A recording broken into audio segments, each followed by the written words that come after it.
We live in a society that is rooted in validation culture, and what that can lead to is a fear of being perceived. And that's something that happened to me. And so I want to share with you how I overcame my fear of being perceived and what you can do to take your power back and be your authentic self in a society that profits off of you living in fear. The first thing that you have to do when you are somebody who is going through this process of realizing that you have this fear of being perceived, whether it's through online posting or even just like in the workplace, is you have to identify like what is triggering you. And what I've done in the past and where my fear came from was being online and being in communities where I saw cancel culture running rampant and saw it expanding into even areas where at first it was the tool that was being created to be used by that part of society, and then it started to spread and almost eat the community. And so I developed a large sense of fear over saying the wrong things, doing the wrong things, in fear that my life would be torn upside down because I was a content creator on TikTok and I didn't want my one mistake to destroy the rest of my life.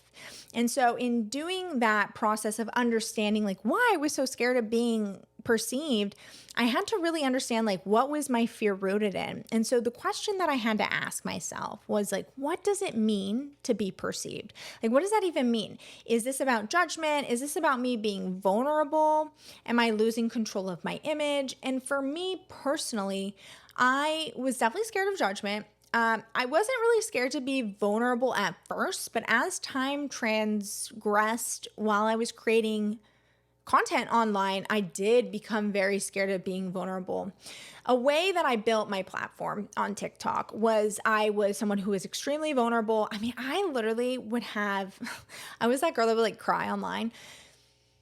I'm so sorry. Like I look back on it, I'm like, okay, maybe you should have been crying online, but I was going through like so much stuff and like I didn't, I'm like kind of like, I'm not like a loner, but like I'm kind of like an isolated person. Like I always used to call myself like a popular loner because I have like a ton of friends, but I prefer to be alone because doing things alone is really easy for me. Like I'm very hyper independent in that sense.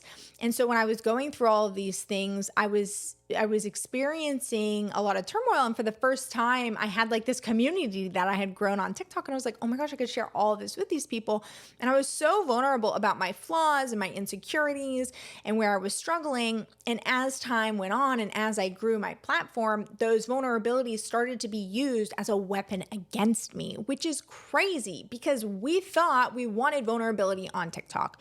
We thought that we wanted to see influencers being real and honest until they're too real for you to be comfortable, I guess, or until people wanted to weaponize that against them because they're, I don't know, envious. I don't know what it is, but at the end of the day, that's what started happening. And so I started getting this fear of sharing who I truly was because I thought it was easier to protect myself than to share who I truly was to the world, because getting that much feedback at once is actually the worst experience that I've ever had in my entire life, because it started to impact me in my personal life as well. At work, I started seeing the ways that people were judging and perceiving me, and I started to have an intense, and it was very rational at the time because of what I was going through, fear of how people were judging me, perceiving me.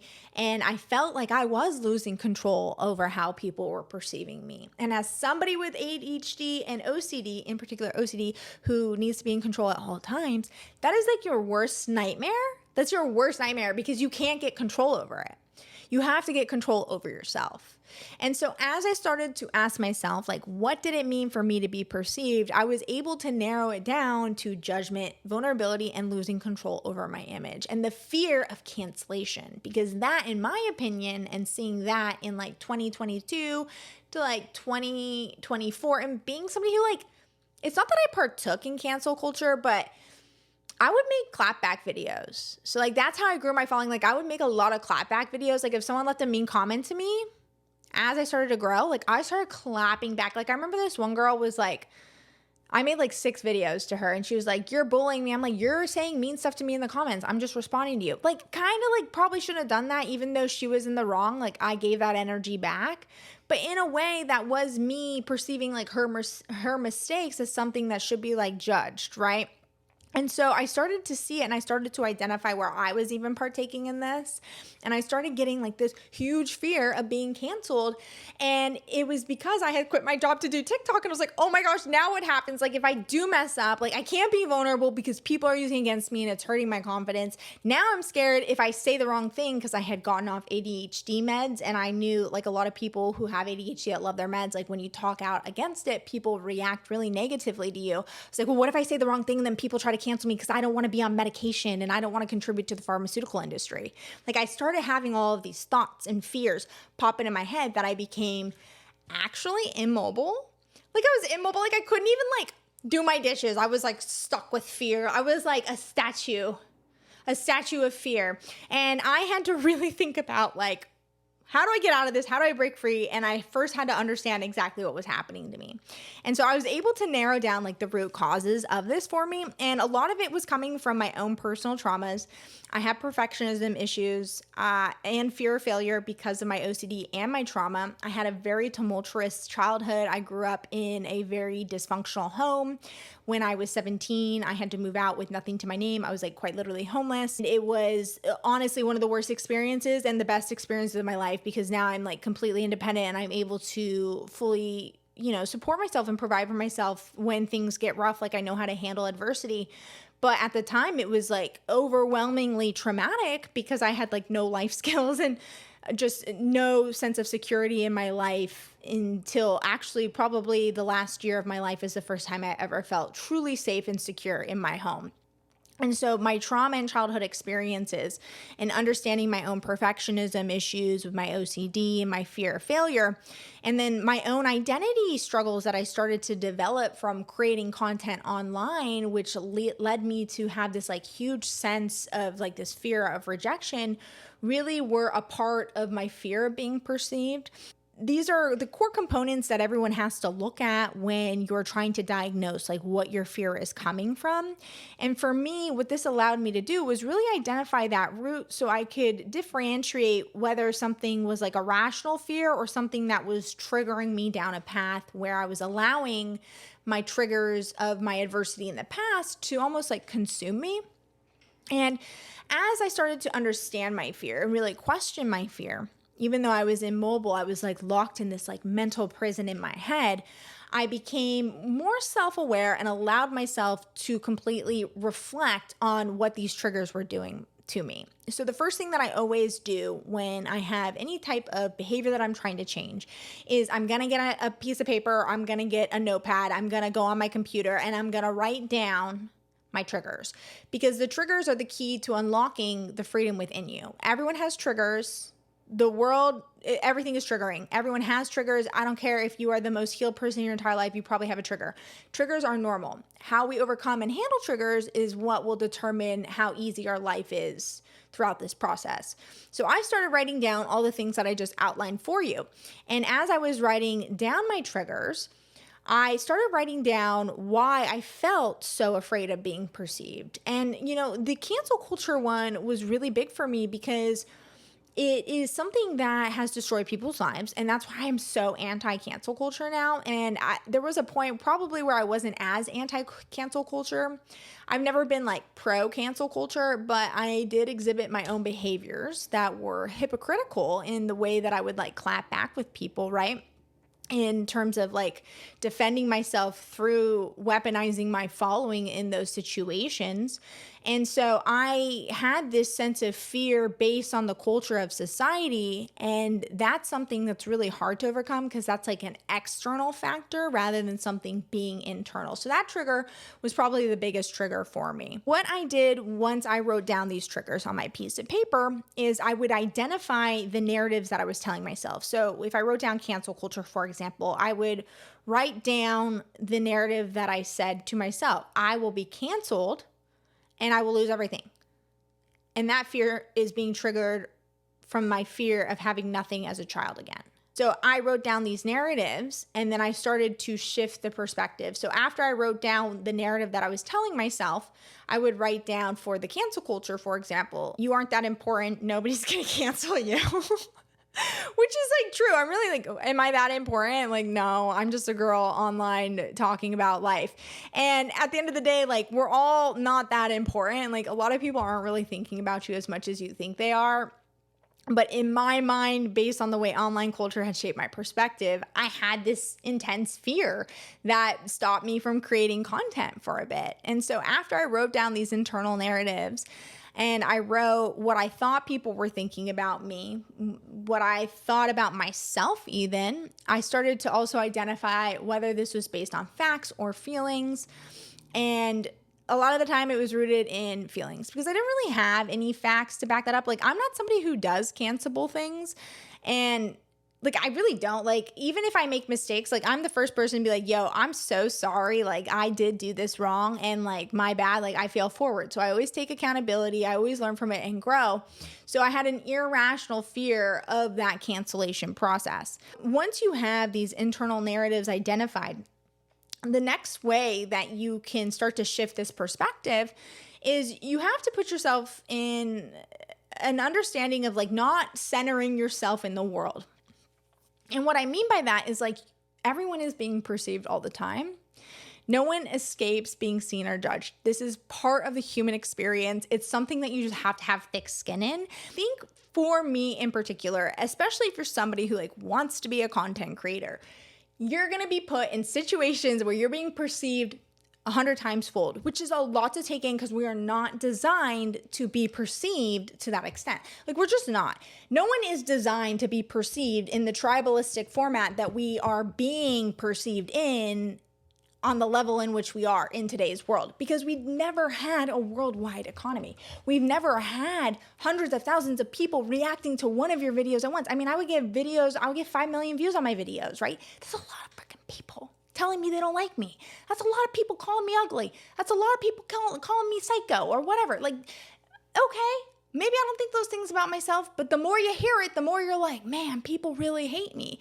But where your attention goes is what grows. Everyone's being perceived, and for as much negativity that is going out there, there's a lot of positivity as well. So you have to know that even in these large forms of perception, if you're going to go down the route of partaking in online culture, that people are going to be perceiving you.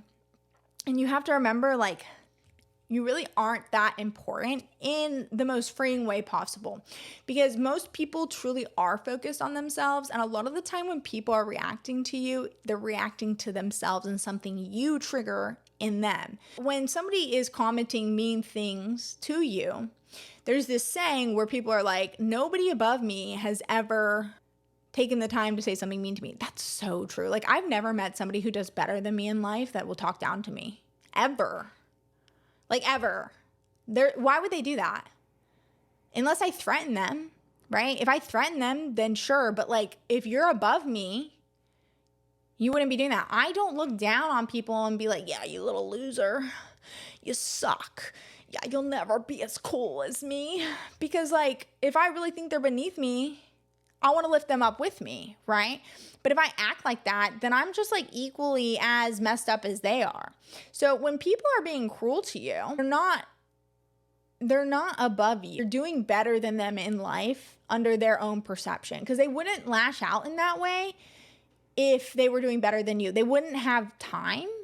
To be quite honest, like, happy, healthy people don't go leave mean comments. Happy, healthy people don't put themselves in competition with others.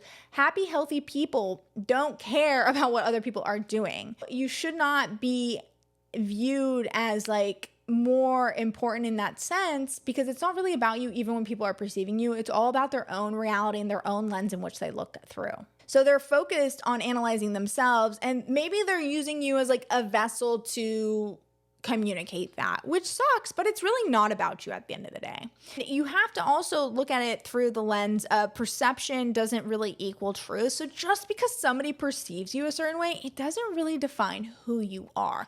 And that's where your power lies. And that's something that's really allowed me to overcome my fear of making content. I really stopped making content for a long time because I felt like, oh my gosh, people are perceiving me like I'm not this person. Like, it was there, like I knew, but the cognitive dissonance of like my actions were showing, because although I knew that, I was still living in this fear of the big bad ghost of like fear of cancellation and never being successful. And so I had to remember that just because these people are saying these mean things to me and they don't like me or they're judging me or whatever, that's not true. They don't even know me. Like, nobody knows you. You know you. You know the good, the bad, the ugly. Like, I know the worst sides of me and the best sides of me. And even the people who have seen the worst sides of me and the best sides of me don't know me as much as I know me, because they don't know how I think. They don't know the core fundamentals of why I am that way. I'm the only person that knows that. And I'm the only person who can define who I truly am inside. That doesn't mean that I don't make mistakes. That doesn't mean that I don't hurt people. I'm sure I've hurt people's feelings. I'm sure I've hurt a lot of people's feelings. That doesn't mean I did it intentionally, right? That's just like life. Like, we all hurt each other's feelings. That's how life works. But I still am the person who gets to define myself by how I overcome that, how I deal with that, and how I move through the world. And so the perception that somebody has of me doesn't mean it's true. The same thing for me. My perceptions of others doesn't mean it's true about them either. I don't know them at their core. Maybe I know something bad they've done, but that doesn't mean that they're inherently bad or evil, right? Because I don't know who they are in their core. I'm not inside of their head. Only God knows. In my opinion, I'm religious. I believe in God. Only God knows. And guess what? If God's going to judge them, that's God's job, not mine.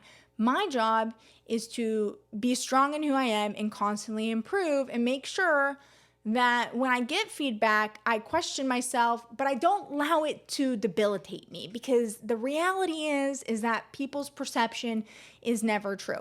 And I think a good way to look at this is like, I was super, super sick, okay?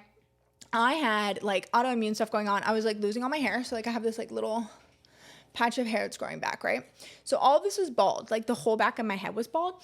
And I was a top performer at my job, and people were perceiving me, I don't know, in a weird way, but I could feel it. Like, I remember this one guy came over and we're working together, and he said something to me about like work. And I was like, well, he said something like, well, you seem like you never do anything but work. And I was like, oh, well, I got like really sick and I didn't have my health. And so all I did was like channel my energy into work. And that's the only reason that I really started becoming really good at my job, is because I honestly had like nothing else good in my life. Like, I was losing all my hair. I really didn't think I was going to make it through the night most times. And I shared like this illness that I was experiencing on like a very vulnerable level with him. And I saw his face like go from like hating me to being like he was like an op, right? So I saw his face from like going to hating me to being like, oh, like I misjudged you. And it was very subtle, but it was definitely me sharing the perception that he didn't have, right? Which was the truth. And him being like, wow, my perception of you was not true at all. Like, he was in competition with me. He saw me as the enemy. And then he realized like I was literally just trying to survive and had nothing to do with him. So just because somebody perceived you a certain way, it just doesn't mean that it's true. And the only way that you can truly reclaim yourself is control your story, okay? So you have to practice being seen on your own terms to overcome this. The way that you can do this, I mean, in my experience in particular, is I told him, like that example in particular, I told him the story of what happened. I saw him perceiving me incorrectly. I saw him judging me through his beady little eyes, okay? And I was like, that guy doesn't like me. I don't know why he wanted to work together, because I was kind of being blinded by it, because I was getting so much hate online that I was kind of like, oh, this guy's like nicer to me. So like, sure, we could be friends, whatever. But then I started to see the beady little judgmental eyes, and I was like, no, I am going to tell you the truth. You're not going to make these mean comments about me being a workaholic and like shaming me for it. I'm going to tell you why I did that, because it was the only thing I had. It was the only thing that gave me joy. It was the only thing that made me safe. And I was able to control the perception of myself in that moment by being vulnerable and not being fear of being perceived, because guess what? He could have taken it however he wanted. At the end of the day, he could have called BS. He could have used it against me, but that's the truth. And I took that step and I told the truth, and I practiced being seen on my own terms. I defined the terms in which I was going to allow that narrative to be, and I laid it out there and I let it go. I reframed the way I was being perceived as a power instead of danger, right? So my presence became impactful in that moment rather than allowing them to like bully me or control me or shame me. And a big part of posting on social media is you have to practice being seen on your own terms. You have to post what you want. You have to say what you want. You know, I really respect people like Dave Portnoy and like the Barstool people because they genuinely, like, it's not that like I agree with who they are or like I don't really care. But I do like that they say whatever they want. They say whatever they want. They don't care. They stand up. They know the world's going to hate them. And they're just like, this is who I am. You don't like it? Okay. I mean, they're a little bit more crude than I am. But they're like, go F yourself, right? Like, I don't care what you think. Like, this is who we are. And Dave Portnoy was like, I built this big company. I just saw a clip of him and he was like yelling at this guy when he was like trying out pizza. He's like, I sold my company for $50 million, bought it back for $1. What have you done, buddy? And I was like, yeah, you tell him, because really at the end of the day, he doesn't care how he's being perceived and he's controlling the way he views himself so strongly. And he's speaking up and he's putting out who he is, even if that person doesn't want to accept it. And he's reframed the way he's perceived as a power, right? He's built an empire from this, and he doesn't view it as a danger because he has so much more to gain from his visibility than to lose. So he shifted his perspective from being feared of cancellation and hatred and all of these things, which I feel like he's been canceled a couple of times, right? So he's actually gone through it and he's just been himself and defined his own terms. The only way that you can do this is you have to start small and you have to build tolerance up to it. You can't just like go into it and be like, yeah, listen to me, I'm cool and I don't care. Like when you've been like sitting there in shackles and like so scared of everything that's gonna happen to you, like it doesn't work that way. You have to start with small goals, small objective goals. Take your little planner, take your little notebook, write it down. This week, I'm going to be working on posting 1 to 3 videos of content that I like, and I'm not even going to check the comments. I'm not even going to check if people like it, right? So you're building this tolerance of not caring. Eventually, you're going to get to a place where you're just like not even thinking about what you're posting. You're just going to post it, put it out there, and not even care. You're going to put yourself in situations, like maybe you're going to go down to... Okay, so like when I was 19, we used to do this thing in San Diego where we do like this scavenger hunt. It was like all the guys from my high school and my boyfriend at the time, and then all the girls as well. And we would go around, we would do the craziest things. Like I had to do one where it was like I had to like plant a money tree. And so like I would like take dollars and like plant them around Mission Beach. And we had to record it and like check it off for the scavenger hunt. And so I had to go and like be ridiculous and not care about being perceived in that situation. That helped me build confidence to be authentic and be weird in public. So you can do things that are even fun like that. Get your friends together. Do a fun scavenger hunt. Do something that is going to bring you joy and bring you laughs and bring you into a community where you can be authentically yourself. And if you don't have that, post funny videos online. Just don't care what people think. And if you start to care about what people are thinking, write down those triggers and reframe those thoughts and do these goals in a slow time frame. My dog keeps hitting my camera. Do this in a slow time frame, right? So you don't want to overload yourself because you have to build that tolerance up before you're going to be able to do this in a way where you're not even thinking about it. As you continue to do this exposure therapy, reflect and continue forward with building on top of that, like kind of like loading as you're going to the gym. Like you're going to start with 5 pounds and then you're going to do 10 pounds, maybe 7, maybe 10. Right? And then maybe you do like 1 exercise a week and then you do 2 exercises a week. That's what really works for me. Like slow and steady wins the race. After you've reclaimed control over your story through that process, the best way to move forward and to really silence that fear of perception is to build inner safety. And this one's really hard because we live in a society that profits off of our fear of inadequacy, and it profits off of people-pleasing behaviors. It profits off of us lacking boundaries and feeling like we're victims in society. So this one I think is the hardest step for most people. And in order to do this, you have to affirm your identity internally. A lot of my content talks about this because I think internal validation is the most beneficial thing that we can do as people as we're trying to overcome and take full accountability of our behavior and really create the lives that we want to live. Because if you live for everybody else, right? That's external validation. And I used to say this to myself when I was really young, because this is something that I experienced when I was really young. Especially, I mean, this was before social media, but I mean, I grew up and I was really bullied. I was like 200 pounds in high school because of all of the abuse I went through. Like my body was just broken. And so I was bullied relentlessly. I was just never seen for who I knew I always was. And I had to really work on internally validating myself because I had to think about things like, I could chase this external validation. I can change myself. I could bend myself. I could be anything I want, right?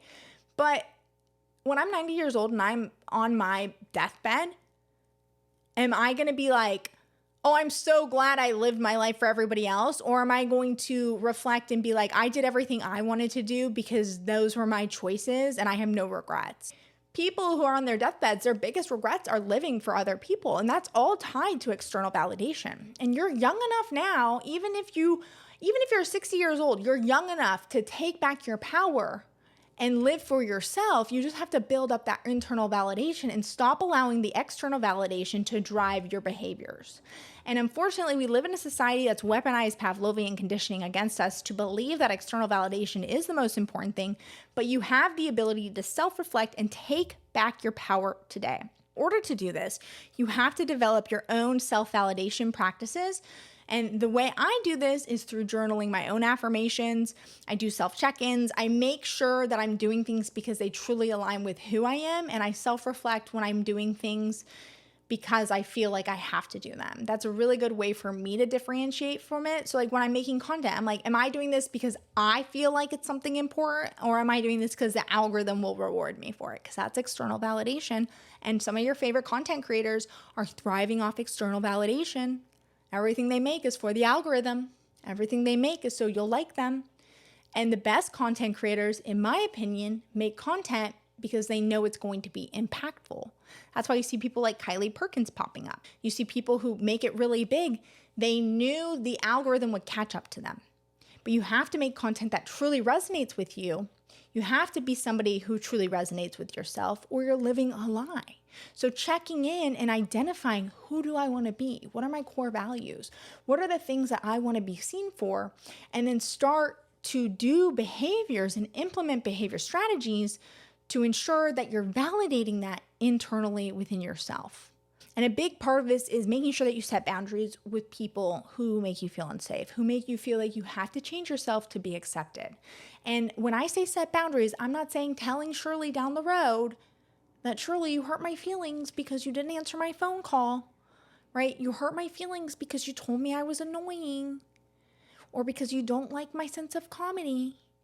No, that's not a boundary.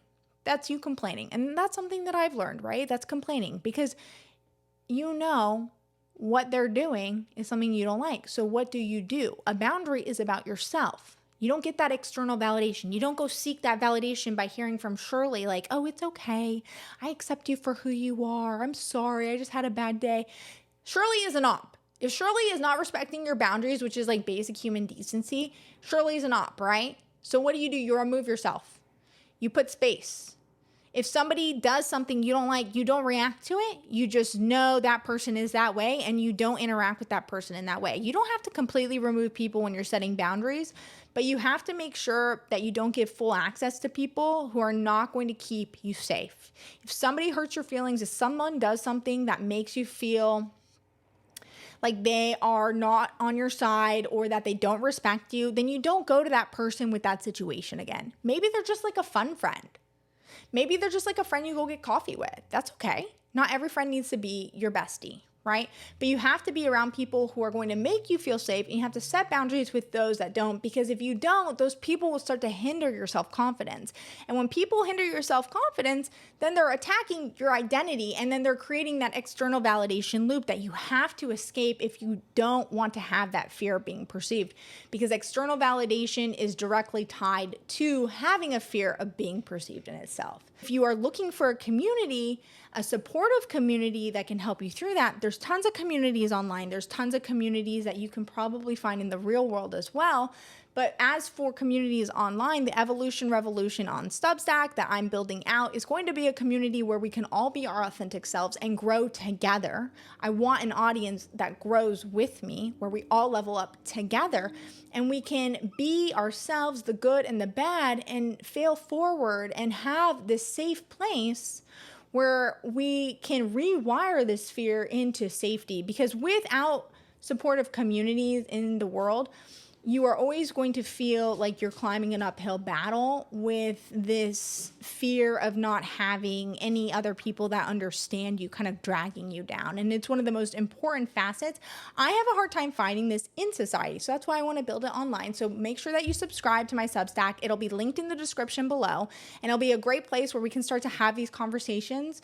And there's tons of worksheets that will also help with changing these narratives and behaviors. After you've worked on building your inner safety, you have these mindset tools and practices like the self-regulation and emotional regulation that we've talked about in other videos, with mindfulness practices, whether it's like breathing exercises, meditation, or grounding techniques that can really help you calm your anxiety, because there's going to be times where you are being perceived and you're in these situations and maybe you get a bad situation, maybe get triggered. I don't know. There was a period in my life where I couldn't even get out of bed because I was so scared of being perceived in my own house. No one was even here. It was just me.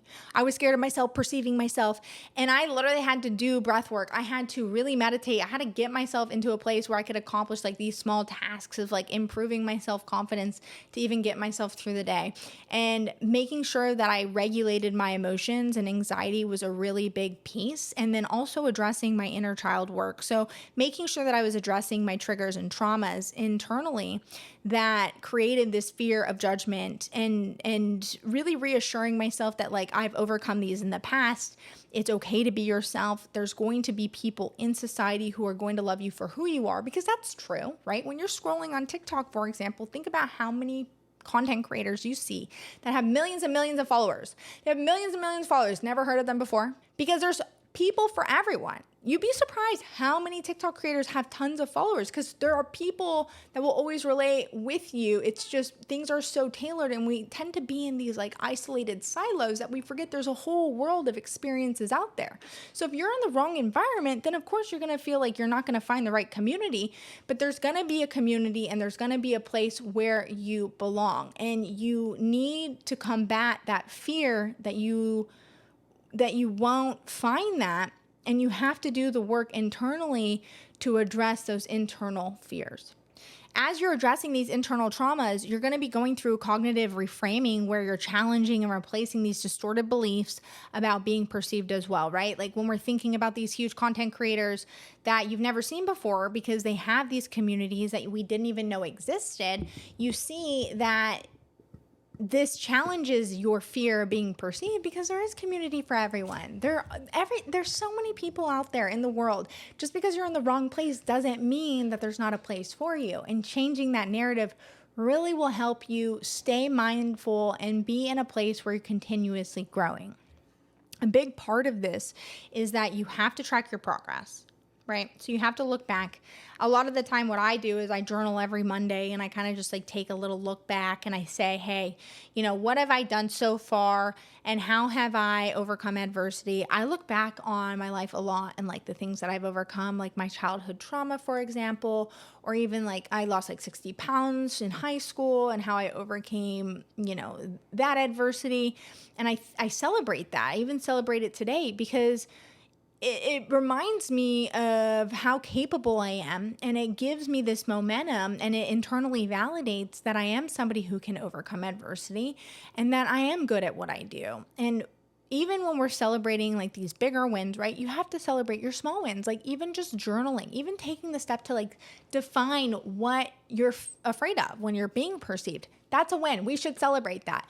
When I was so terrified of being perceived, and I was like literally not even waking up until 3 o'clock after I quit my job, I had to celebrate putting silverware away. I had to wake up and celebrate literally doing one task a day. I had to wake up and celebrate walking my dog 2 blocks because I was so debilitated. I was getting off Adderall. I was so debilitated from the fear perception from corporate America. I was overworked and burnt out, and then also the fear perception through social media, that like I lost so much confidence in myself, I couldn't even function, and I had to celebrate the smallest things and build momentum on top of that. Every single win, showing up for myself every single day was something that I celebrated. Even when I failed, it's something that I celebrated. I literally think about it, even when I'm like making content right now. This is the second time I'm recording this because the first time I didn't really like the flow of it. And I was sitting there and I'm thinking, that's really good. Like I've done a dry run now. Like that's a win. Like let's celebrate that. Now we know how to better come into this and we know how to reframe my thoughts and actually make the impact that we're trying to make when we're creating these videos for my audience. That's a win. Doesn't mean that I didn't fail. Doesn't mean that I didn't, use time that I needed for something else, but I was able to learn and this is going to allow me to progress in my path. That's something that I am happy about. And I feel excited because I'm validating myself and I'm not getting external validation from others on it. I'm not sending it to other people and saying, hey, do you think this is good still? No, I decided for myself. I didn't like that video. And so I'm going to make a new one. And here I am celebrating that I did that. And I'm excited that I'm getting to track my progress of my progression of my videos, and that they're rooted in the type of content that I want to make and not the content that people are forcing me to make so that way I can gain money or notoriety. You have to track that progress and you have to always make sure that you're celebrating yourself, because at the end of the day, life is just failing forward. Life is just growing. And the most beautiful thing about life is that you're never going to be perfect. Nobody's going to be perfect. So it's okay to not be perfect. And you can even celebrate that in itself, because that means that you're human. Make sure that you honor your courage and every step that you make towards putting yourself in vulnerability and putting yourself in visibility, because that is something that you should be deeply proud of. It's not easy to put yourself into a situation to be perceived. It's not easy to be authentic in the world that we live in today. And that's something that you really should be proud of. And as you continue to go throughout this process, you're going to feel stronger and stronger in the process that you're making. It's like climbing out Mount Everest. And as you drop off all of this fear and anxiety of being perceived, eventually you're going to get to that top and you're just going to be you. And you're going to be standing there and you're going to be seeing yourself for who you are, not scared of how the world sees you, but proud of the person that you've become. And that is going to be the best feeling in the entire world, because no one can take that from you. Let me know if this helps you guys in me sharing how I overcame being perceived, if these tips are working for you, if there's any worksheets that you guys want to see in the Evolution Revolution Substack. Make sure that you leave a comment. Let me know if I got it right. Let me know if I got it wrong. Do you have any tips that I can use to help work on my perception and working on being stronger and not caring and being authentic within myself? And if you guys enjoy these deep dives and the truth behind the trends, make sure that you like, subscribe, and hit that notification bell. We'll see you guys next time.